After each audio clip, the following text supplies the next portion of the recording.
Hoy es jueves 30 de julio. Saludos hermanos y amigos. En la continuación del estudio de la lección número 5, testificar con el poder del Espíritu. Cuando hubieron orado, el lugar en que estaban congregados tembló, y todos fueron llenos del Espíritu Santo y hablaban con denuedo la palabra de Dios. Hechos 4:31. Padre Santo, el poder de tu Santo Espíritu lo reclama tu iglesia, lo reclama este grupo, lo reclama tu servidor, no para manifestar capacidad para sanidad, sino para que el mundo conozca con poder la eficacia del Calvario. Es en tu nombre que te lo pedimos. Amén. Para hoy jueves, el poder transformador del Espíritu Santo. Cuando vemos personas que han sido prostitutas y hoy son mujeres recatadas, mujeres sobrias, mujeres honestas, mujeres serias, entonces yo digo, solamente un poder transformador exterior es capaz de hacer esto. Porque ningún psicólogo, ningún psiquiatra puede cambiar ni el corazón ni la mente. Puede controlar las emociones a través de medicamentos ansiolíticos, pero no puede transformar el alma. En Hechos capítulo 16 encontramos al apóstol Pablo trabajando, comenzando en el versículo 11, y partido pues de Troas, vinimos camino derecho a Samotracia, y al día siguiente a Neápolis, hoy se llama Cayala. ¿Saben ustedes qué distancia hay de Troas a Filipos? Hay 213 kilómetros en 5 días. Posiblemente cada noche en un puerto, según la costumbre, lo pasaba Pablo. Y dijo que de allí a Filipos, que es la primera ciudad de Macedonia, o la primera parte, y en una colonia, y estuvimos en aquella ciudad algunos días. Y un sábado salimos a la puerta junto al río. ¿Por qué a la puerta? Porque no había sinagoga allí, donde solía ser la oración. Y sentándonos, es decir, Pablo, Lucas, Timoteo y Silas, hablamos a las mujeres que se habían juntado. Entonces, el hecho de reunirse con mujeres era porque no había judíos en la población y por tanto no había sinagoga cuyo mínimo debía tener 10 hombres.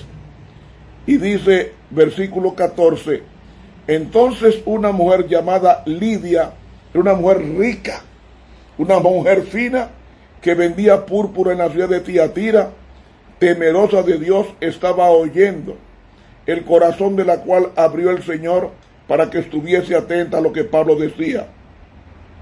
Y cuando fue bautizada, ella y su familia nos rogó diciendo, si habéis juzgado que yo sea fiel al Señor, entrad a mi casa y posad, y nos obligó. Y el 16, hasta el 15. Es decir, una mujer influyente en el aspecto de dinero, llamada Lidia, fue convertida por la palabra que estaba diciendo el apóstol Pablo, y la palabra era la palabra del Espíritu Santo, porque era la palabra de Dios. En el versículo 15 llegamos, y de ahí salimos al 23, donde dice, y después de los muchos azotes, nos echaron en la cárcel y mandaron al carcelero, que era un ex soldado, que los guardase con seguridad. ¿Saben cuántos azotes usted cree que Pablo recibió? Según la práctica judía, eran 39. pero la práctica romana dependía del oficial local en el juicio. Podía dar mucho más de ahí, hasta 100, si era romano. Pero dice aquí, versículo 24, el cual, recibido este mandamiento, los llevó a la cárcel de más adentro, es decir, una cárcel sin luz y sin aire, y les apretó los pies en el cepo. Es decir, Pablo y Silas fueron colgados.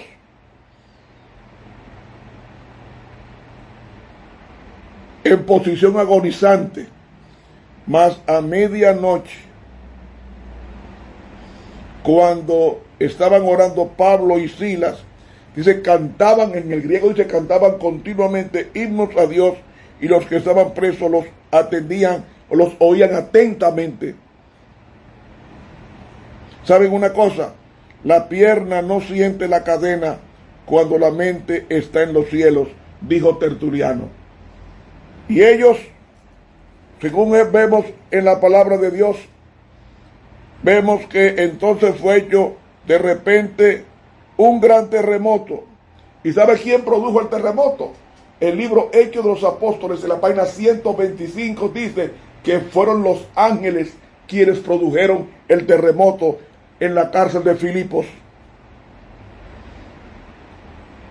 De tal manera que los cimientos de la cárcel se movían, luego todas las puertas se abrieron de repente, y las prisiones de todos, es decir, las cadenas, se soltaron. ¿Saben? Los grillos estaban remachados en la pared, y el Espíritu Santo, a través de los ángeles, soltaron los grillos. Y despertando el carcelero, como vio abiertas las puertas de la cárcel, sacando la espada, se quería matar. ¿Por qué? Porque si un preso escapaba, él pagaba como carcelero su vida, o con su vida, pensando que los presos se habían huido. Mas Pablo clamó a gran voz diciendo, no te hagas ningún mal, que todos estamos aquí. Él entonces, pidiendo luces, entró para contar los prisioneros, y temblando se derribó a los pies de Pablo y Silas. Él pensó que estos dos hombres de Dios eran sobrenaturales, y sacándolos fuera les dijo, señores, Kyrioi, ¿qué es menester que yo haga para ser salvo? ¿Qué tengo yo que hacer para ser salvo? Y ellos le dijeron, cree en el Señor Jesucristo y serás salvo tú y tu casa. Creer en el tiempo de Pablo implicaba convertirse. Conviértete tú, y en consecuencia tu familia se va a convertir por el testimonio tuyo, y ambos serán salvos. Y le hablaron la palabra del Señor a él y a todos los que estaban en su casa, y tomándolos en aquella misma hora de la noche, les lavó los azotes, y se bautizó luego él y todos los suyos. Yo pregunto, ¿de dónde sacó Pablo agua para bautizar si estaba en una cárcel? La cárcel tenía una cisterna, y en esa cisterna Pablo bautizó al carcelero de Filipos y bautizó a su familia. Y llevándolos a su casa les puso la mesa, y se gozó de que con toda su casa había creído a Dios. Ese es el poder del Evangelio, mis hermanos. El Espíritu Santo es todo el equipo que la iglesia necesita, porque estos hombres como Pablo, Silas, Pedro, eran hombres llenos del Espíritu Santo. Y en la era apostólica fue tan suficiente que con 120 miembros llenos del Espíritu Santo, el mensaje se extendió más de lo que se hubiera esparcido desde entonces hasta nuestros días, a pesar de nuestras facilidades múltiples. Con tantas computadoras, con tantas redes sociales. Personalmente yo tengo Facebook, tengo también Tengo también Twitter, pero mayormente Facebook es lo que yo uso. Y en Facebook yo solamente lo uso para predicar. Para predicar. Y eso es lo que tenemos que hacer nosotros, usar las redes sociales para dar a conocer a Jesucristo. No hay nada mejor que ello. Así que, mis hermanos, nosotros llegamos forzosamente a la conclusión de que a la iglesia actual no solo le falta el Espíritu Santo prometido, sino que lo necesita supremamente para capacitarla a fin de realizar su obra final, así como Pablo, el pastor itinerante, lo hizo en toda Europa, desde España hacia el Asia Menor. Hacia el Asia Menor. Dice Hechos 18 y el versículo 8 lo siguiente: y Crispo, principal de la sinagoga, creyó al Señor con toda su casa, y muchos de los corintios oyendo creían y eran bautizados. Ahí fue que Pablo fundó la iglesia a los corintios, por ese gran trabajo. Amigo, los hombres, los dones, los métodos, las leyes, son todos maquinaria muerta. Sí, maquinaria muerta, a menos que sean revitalizados y hechos efectivos por el espíritu del Pentecostés. El profeta puede predicar a los huesos en el valle, pero se necesita el aliento celestial para devolverles la vida. ¿Y sabe cuál es nuestro gran error, mi hermano? Nuestro gran error no consiste en la falta de mayor celo, ni más importunidad, más fuerza o más actividad. Nuestro error está solo en una actitud indiferente hacia el Espíritu Santo, que es la fuente que va a hacer sacudir al mundo.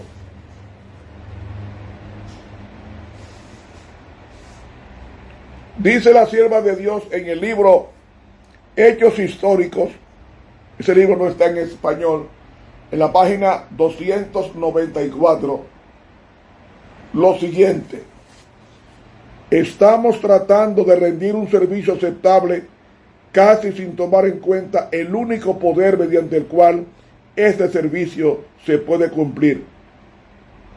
En la iglesia, como en el mundo, todo es apresuramiento, velocidad, presión. Nos hallamos tan ocupados que no tenemos tiempo para atender las cuestiones más necesarias.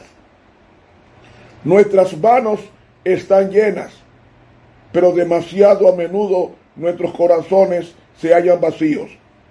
El movimiento misionero está mucho más avanzado que el espíritu misionero. He leído del libro Historical Sketch, o sea, bosquejos históricos, página 294. El poder transformador no está en los apóstoles, está en el mensajero, en el agente que acompañaba a los apóstoles. El Espíritu Santo, en ese tiempo en forma de lluvia temprana y en este tiempo en forma de lluvia tardía. Hay más gente bautizándose cada día, pero no hay garantía de que esos bautizados han de formar parte de la iglesia. Amigo, por mucho tiempo, amigo,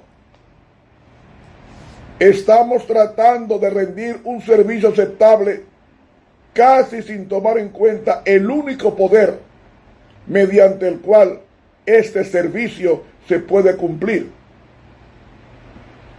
En la iglesia, como en el mundo, todo es agitado,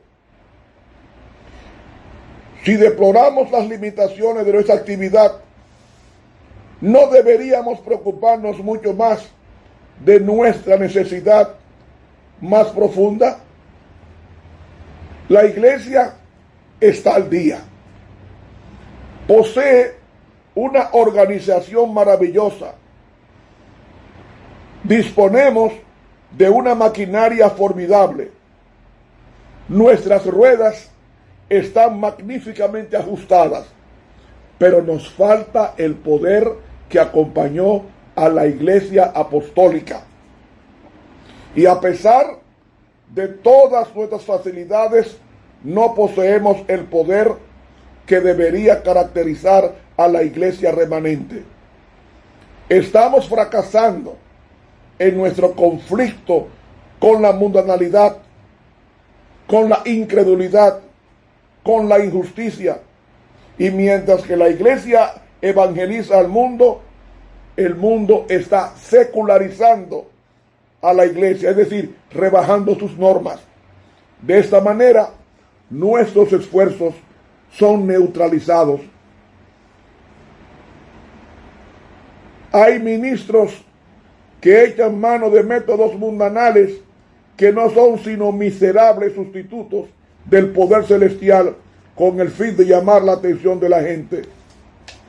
Resulta humillante el pensar en algunos de estos expedientes mundanos, los cuales no son necesarios. Hoy el mundo se haya cubierto por nuestras actividades misioneras, pero existe una desproporción desesperante entre nuestras actividades y dones por una parte y los resultados netos en la mayoría de los campos por la otra. Cada año que pasa trae consigo un costo creciente por cada alma que se gana, unido a un grupo creciente en el promedio de almas ganadas por cada obrero. Y esto debiera alarmarnos. ¿Por qué tan poco fruto de un ejército tan grande? Nuestra relación con el Espíritu Santo es desconocida en gran medida. Y esa es su propia dispensación. ¿Cuál? Esta. ¿Dónde están los hombres llenos del Espíritu Santo como lo estuvieron en los días apostólicos? Corremos el gravísimo riesgo de depender de hombres, de métodos, de dinero, en lugar de depender del único que puede levantar a los hombres, de dirigirlos, de vitalizarlos y de equiparlos con los métodos correctos, produciendo y bendiciendo el dinero necesario. El coronavirus ha humillado al mundo y ha hecho que las iglesias, incluyendo la nuestra, tenga que replantear su forma de evangelismo, porque es más poderoso evangelizar por internet más de lo que nosotros nos habíamos imaginado. Yo tengo personas que predicando por internet se han comunicado desde Asia, puedo decirlo por países: España, Alemania, Rusia, África del Sur, Vietnam, China, Japón, Malasia, Singapur. Son de los pocos países que podría decir cómo los mensajes que yo estoy dando están llegando allá. Y yo me pregunto, ¿cómo es que esta gente me contesta? ¿Cómo es que esta gente me escribe si ellos no saben español? ¿Cómo? El poder del Espíritu Santo acompaña el mensaje que nosotros damos. Y eso es lo que la iglesia necesita. Ahora mismo, la iglesia se está viendo obligada a reducir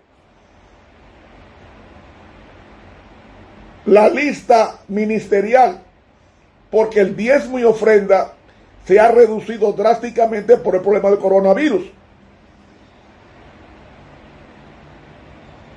Y hay pastores que han sido despedidos porque no hay dinero para poder pagarle. Y hay otros que le han dado distrito con más iglesias. El que tenía 2 iglesias le están dando 5. Porque para poderle pagar por completo o asignándole nuevas tareas. Porque no hay dinero. Y los pastores tienen que ir a las casas de los hermanos a buscar el diezmo porque no hay dinero. Y la iglesia tiene dinero, pues están invertidos en acciones que por obligación que se le ha hecho en el gobierno de Estados Unidos, que no pueden tener el dinero en bancos, sino que tienen que invertirlo en la bolsa de valores. Entonces la iglesia lo que tiene es un dinero insuficiente insuficiente liquidez para pagar a los pastores. Entonces tiene que recurrir al concurso de los hermanos de dar su diezmo y ofrenda. Y fíjese que ha bajado mucho por 2 razones: por la inasistencia por el COVID-19 a las iglesias y porque muchos hermanos han perdido sus trabajos y uno da diezmo de acuerdo a lo que uno gana. Y eso ha hecho que se replantee en la iglesia el evangelismo. El Congreso Mundial que tendríamos ahora a mediados de año fue suspendido porque no hay dinero. Los viajes para reunirse los pastores en Miami, en la división la interamericana, ha tenido que hacerse por Zoom, porque no hay dinero.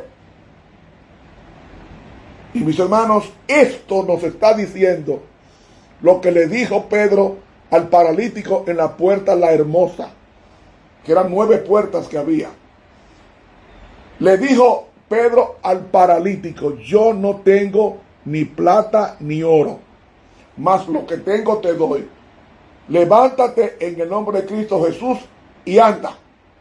¿Qué tenía Pedro? Tenía el Espíritu Santo que lo facultaba para sanar, para resucitar, como pasó con Dorcas, y también para levantar al paralítico que estaba sentado en la puerta de La Hermosa. La sombra de Pedro sanaba a los enfermos. Y eso nos da a entender que lo que la iglesia necesita no es dinero. Lo que la iglesia necesita hoy es esto: el poder del Espíritu Santo en forma de lluvia tardía. Y no estoy diciendo con esto que no hay que diezmar, hay que diezmar. Porque la Biblia nos manda a diezmar en Malaquías capítulo 3. Yo fielmente diezmo y ofrendo fielmente cada vez que cobro. Pero la iglesia, aparte del diezmo y la ofrenda, necesita algo más. Y ese algo más es lo que venimos predicando durante toda esta semana: el poder del Espíritu Santo para sacudir. Pedro no tenía tarjeta de crédito, pero comía donde quiera que lo invitaban y siempre estaba fuerte, porque el Señor mantiene a sus hijos como mantuvo a Elías con los cuervos cuando huía de Jezabel. La iglesia no va a desaparecer, porque la iglesia fue inaugurada con el Espíritu Santo en el aposento alto. Y como fue el Espíritu Santo quien compró la iglesia a través de Cristo, la iglesia le corresponde a Dios. Y Dios es el dueño de la iglesia y la iglesia no va a desaparecer. Y como no va a desaparecer es porque tiene ángeles que protegen a la iglesia de su desaparición. Y aunque cuando venga el momento que nadie podrá comprar ni vender, la iglesia será sustentada como fue sustentada por 1260 días. Fue sustentada por el poder del Espíritu Santo mandándola al desierto. Y debemos entender que así como hubo un Belén histórico donde la palabra fue hecha carne, así también existe un Belén personal donde Cristo se forma dentro del corazón mediante el Espíritu Santo. El poder transformador es el Espíritu Santo que lo produce, porque Él convence de pecado, de justicia y de juicio. Similarmente, hubo un Pentecostés histórico cuando el Espíritu Santo se derramó sobre la iglesia apostólica. Hay también un Pentecostés personal cuando el Espíritu Santo inunda a cada creyente en forma individual. Y este Pentecostés personal es el derecho de nacimiento de cada hijo de Dios. Pero muchos están viviendo todavía en su experiencia al otro lado del Pentecostés. Por los demás, mis hermanos, no nos engañemos esperando la lluvia tardía para que madure la cosecha. A menos que la lluvia temprana que recibimos cuando nos convertimos y ella haya regado primero nuestras propias vidas, no vendrá la lluvia tardía. Termino con esta cita de la pluma inspirada. Testimonios para los ministros, página 515, nos dice: la lluvia tardía que madura la cosecha de la tierra representa la gracia espiritual que prepara la iglesia para la venida del Hijo del Hombre. Pero a menos que la primera lluvia, o sea, la lluvia temprana, haya caído, no habrá vida. El brote verde no surgirá. A menos que los primeros chubascos hayan hecho su obra, la lluvia tardía no puede perfeccionar ninguna semilla. Hay que irse vaciando ahora con la lluvia temprana de todas esas cosas malas, como hicieron los discípulos en el día de Pentecostés, que 10 días antes se vaciaron. Y dice ella: muchos han dejado en gran medida de recibir la primera lluvia. No han obtenido todos los beneficios que Dios ha provisto así para ellos. Esperan que la falta sea suplida por la lluvia tardía. Cuando sea otorgada la abundancia más rica de la gracia, se proponen abrir sus corazones para recibirla. Están cometiendo un terrible error. La obra que Dios ha comenzado en el corazón humano, al darle su luz y conocimiento, debe progresar continuamente. Pero no debe haber descuido de la gracia representada por la primera lluvia. Solo aquellos que están viviendo a la altura de la luz que tienen recibirán más luz. A menos que estemos avanzando diariamente en la ejemplificación de las virtudes cristianas activas, no reconoceremos las manifestaciones del Espíritu Santo en la lluvia tardía. Podrá estar derramándose en los corazones en torno de nosotros, pero no la discerniremos ni la recibiremos. Las bendiciones recibidas bajo la lluvia temprana no son necesarias hasta el fin. Sin embargo, estas solas no serán suficientes. Mientras albergamos las bendiciones de la lluvia temprana, no debemos, por otra parte, perder de vista el hecho de que sin la lluvia tardía para llenar la espiga y madurar el grano, la cosecha no estaría lista para la siega y el trabajo del sembrador habría sido en vano. Si no progresamos, si no nos colocamos en la actitud de recibir tanto la lluvia temprana como la tardía, perderemos nuestras almas y la responsabilidad descansará a nuestra propia puerta. Testimonios para los ministros, páginas 515 hasta la 517. Después de esta exhortación, ¿quieres tú estar lleno del Espíritu Santo? Vacíate de tu yo no santificado y Dios hará grandes cosas, como hizo con Pedro, como hizo con Pablo, como hizo con Silas y con tantos más en la historia evangélica. Que Dios te bendiga. Te habló el profesor Ramón Romero.